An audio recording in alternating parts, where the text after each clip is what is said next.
C'était une machine assez importante et où on apportait de l'apprêt sur le fil.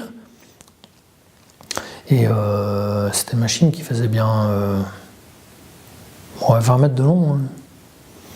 C'était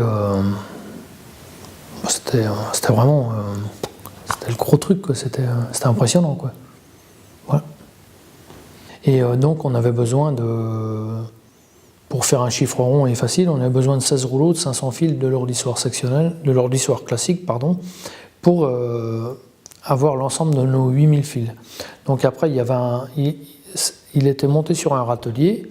Après, ces fils rentraient dans un bain d'encollage. Ils subissaient un essorage. En même temps, l'essorage permettait de faire pénétrer la colle dans le fil. Il était séché dans des tambours qui étaient alimentés par une chaudière à vapeur, mais alimentée au fioul, bien sûr. Et après, on laissait un certain pourcentage d'humidité dans le fil nécessaire pour une bonne qualité de tissage. Donc c'était une machine qui était assez complexe. Donc là, pareil, c'était une formation sur le tas. Et après, vu que le métier l'attente de la clientèle évoluait, je me rappelle les draps au départ que j'étais à l'encollage, c'était du 1,40 CP, ça voulait dire dans 1 kg on avait 40 000 mètres. Et après, pour une question de qualité, on est passé en 1,50 CP, ça voulait dire que dans 1 kg, il y avait 50 000 mètres. Donc des fils beaucoup plus fins et beaucoup plus de densité au centimètre. D'où là le nécessaire d'avoir des produits d'encollage vraiment adaptés. Et là, j'ai été 2 fois en formation par rapport aux produits d'encollage pour qu'ils soient le mieux adaptés en fonction du fil qu'on travaillait, quoi. Donc là, sur cette grosse machine, on était 4 personnes en équipe de 2. On était 2 encolleurs avec chacun un aide-encolleur en renfort, quoi, parce qu'une personne seule sur cette machine-là, c'était trop complexe. Oui, il y avait à la vue, il y avait des capteurs, parce que c'était une machine assez moderne à l'époque. Et donc on réglait par exemple 8 ou 9% d'humidité, et la machine avec les capteurs, c'est elle qui gérait la vitesse de déroulement pour toujours avoir entre 8 et 9 d'humidité. Et après, donc, il y avait beaucoup d'opérations visuelles. Et bon, c'était le système des rouleaux, il y avait de l'hydraulique, c'était quand même c'était une machine qui était vraiment bien faite, quoi.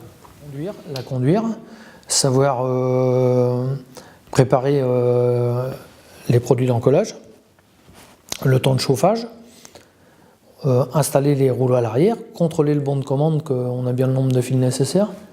Après, des fois, il y avait des petits rajouts pour distinguer une chaîne d'une autre avec des petits fils.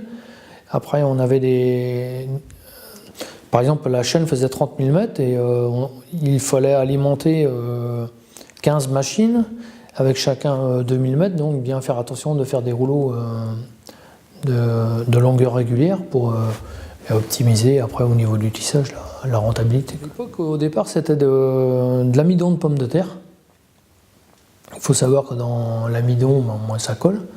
Et après, en fonction des produits, parce que ce que je vous disais tout à l'heure, l'entreprise a évolué dans ses demandes.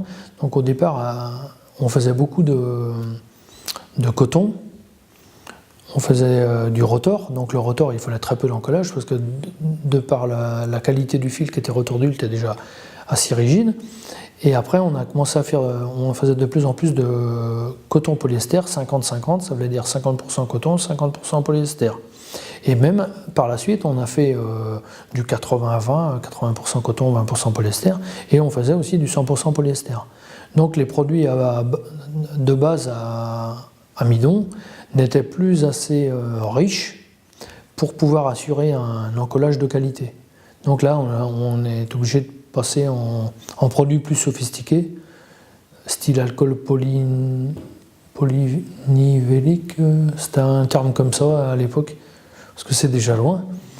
On est obligé donc d'avoir des produits beaucoup plus élaborés pour arriver à avoir un encollage de qualité.